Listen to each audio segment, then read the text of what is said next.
Hari abantu benshi baba bifuza kujya gukora mu bihugu byo mu Barabu cyangwa se muri Aziya.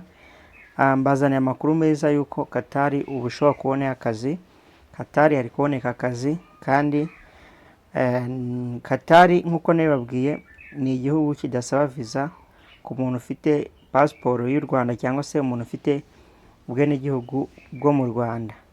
Bishatse kuvuga iki rero? Bishatse kuvuga ko uramutse ubonye work permit yo muri Qatar ntabwo byakurirwa bikurushya cyangwa se ngo wirirwe ujya mu bintu byinshi byo gusaba amaviza.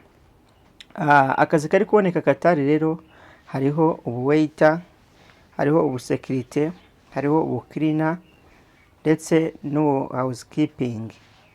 Processing time ni 2 weeks cyangwa se ibyumweru 2 uba wabonye work permit. Ikindi nababwira, ushobora kwibaza uti mbese ko ibyo byoroshye kuba wabona work permit cyangwa se uba wagera muri Qatar, ubundi umushahara uteye gute? Umushahara wa Qatar rero ku kwezi uno tutuzi navuze ruguru, umushahara ku kwezi bahemba 630 y'amanyarwanda. Yes.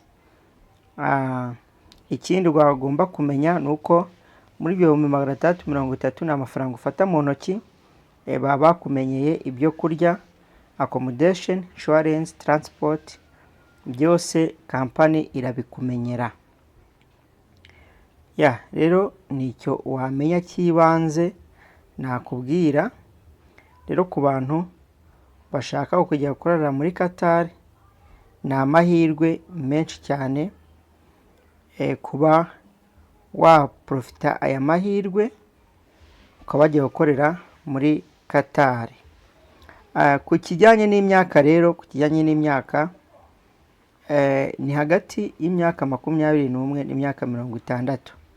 Niyo myaka bafatiraho. Ikindi ugomba kuba utarafunzwe nk'ibisanzwe, ikindi ukaba ufite ubuzima bwiza, ikindi ugomba kuba wujuje, ugomba kuba ufite passport iri valid mu gihe cy'amezi 6. Nibyo nakubwira. Niba rero ufite ubushake n'ubushobozi bwo kuba wajya gukorera muri Qatar, nakubwira nti karibu, wajya kwigerageza amahirwe. Nibyo by'ingenzi nababwira. Imana y'amahoro ibandindire.